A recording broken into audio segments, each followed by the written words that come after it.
Salam Sang Raja. Bab 55. Rencana Fei. Aku harus menemukan cara untuk membunuh penyihir itu. Pikir Fei. Dengan kekuatan Fei, dia kesulitan melawan seorang pejuang bintang 3, membunuh penyihir yang memiliki peringkat lebih tinggi dari 3 bintang dan berada di bawah perlindungan pasukan musuh akan sama sulitnya dengan pergi ke bulan. Dia mencoba memikirkan rencana yang mungkin saat dia bertarung melawan Landes, tetapi dia tidak bisa menemukan apapun.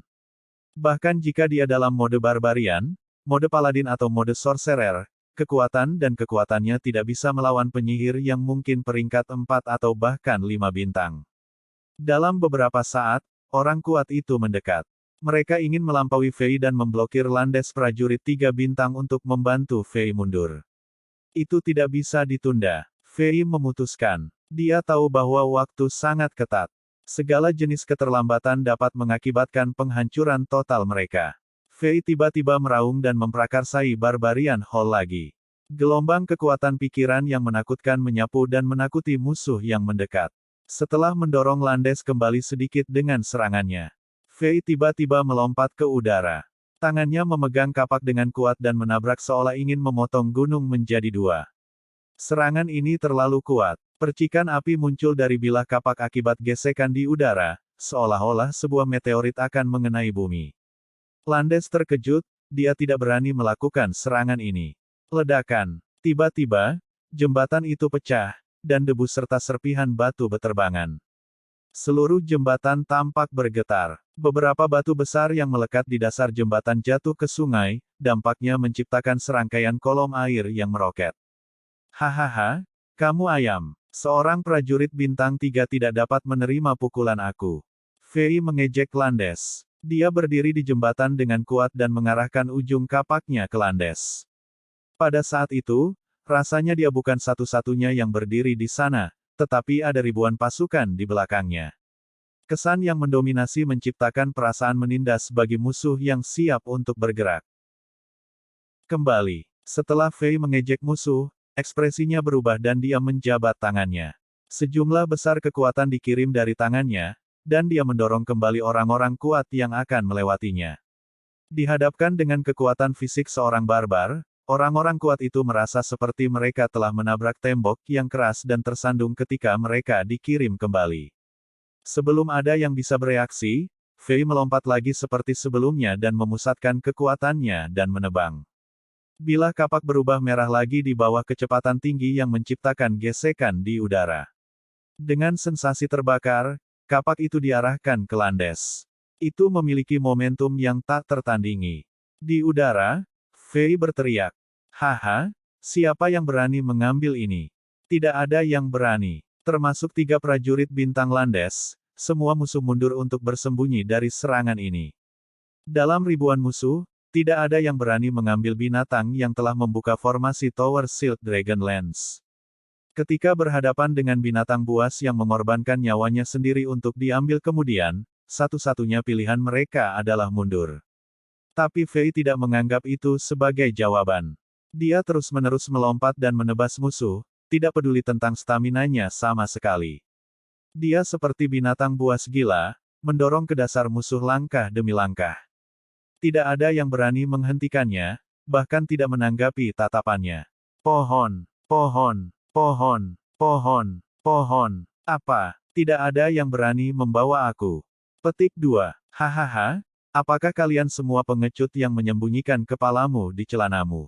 Oh, Landes, di mana harga dirimu sebagai seorang pejuang? Ayo lawan aku. Siapa yang berani bertarung denganku? Setelah setiap serangan, Fei akan mengejek musuh dan mengambil langkah maju. Ekspresi bangganya seperti seorang kaisar yang melirik wilayahnya sendiri, dan tidak ada yang berani memandangnya. Setiap kali Fei maju selangkah, musuh akan bergetar dan mundur selangkah. Bahkan Landes ditekan oleh serangan Fei, dia tidak meragukan bahwa jika dia mengambil serangan Fei, bahkan dengan perisai energi dari seorang prajurit bintang 3, dia akan dipotong menjadi 2 bagian. Ketakutan itu memaksanya untuk terus mundur. Hanya dalam 7 atau 8 detik, Fei telah memukul 8 kali. Semua serangan ini menabrak jembatan seperti kilat dan seluruh jembatan bergetar hebat. Banyak batu besar dan batu jatuh ke sungai dan membunuh puluhan binatang air haus darah yang berjuang untuk mayat. Permukaan sungai berubah menjadi warna merah. Musuh telah mundur 16 atau 17 yard dari tekanan seorang pria lajang dan kapaknya. Setelah 8 serangan, Fei berhenti dan mulai tertawa. Musuh mundur perlahan dalam tawa lawan mereka. Fei melirik musuh dengan jijik, lalu tiba-tiba dia mengambil beberapa langkah mundur daripada maju dan melompat lagi, Barbarian Leap. Dia melompat 5 atau 6 yard ke udara dan jatuh dengan semua kekuatan yang dia miliki. Serangan ini secara mengejutkan tidak ditujukan pada musuh, tetapi lebih pada permukaan jembatan di belakangnya. Retak. Kapak yang digunakan Barbarian Fei tidak bisa menangani kekuatannya yang mengerikan lagi, dan gagang memutar hitam tebal merengek dan pecah menjadi 2. Kekuatan besar bertabrakan dengan permukaan jembatan dan suara keras menyebabkan semua orang langsung menutup telinga mereka. Musuh yang dekat dan tidak sekuat gendang telinganya hancur, dan darah mengalir keluar dari telinga mereka. Beberapa musuh sangat terpana sehingga mereka tidak bisa berdiri dengan benar dan jatuh dari jembatan. Kekuatan serangan yang ditunjukkan Fei terasa seperti murka para dewa.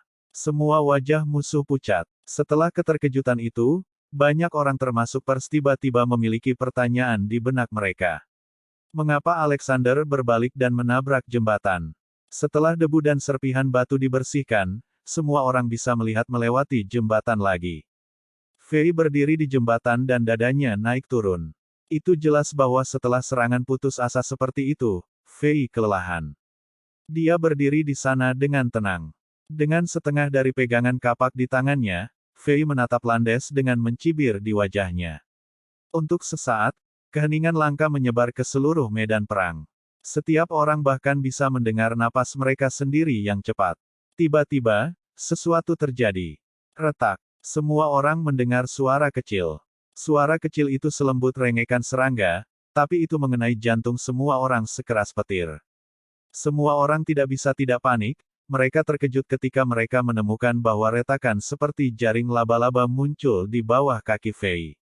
Tiba-tiba, seperti kilatan cahaya, banyak orang memahami niat Fei. 9 serangan menakutkan Fei tidak dilakukan untuk tujuan membunuh musuh, tetapi untuk membuat celah di permukaan jembatan. Seluruh jembatan ditutupi dengan retakan dan mulai runtuh. Jembatan batu mulai bergetar hebat. Retak, retak, retak. Retakan semakin besar dan besar.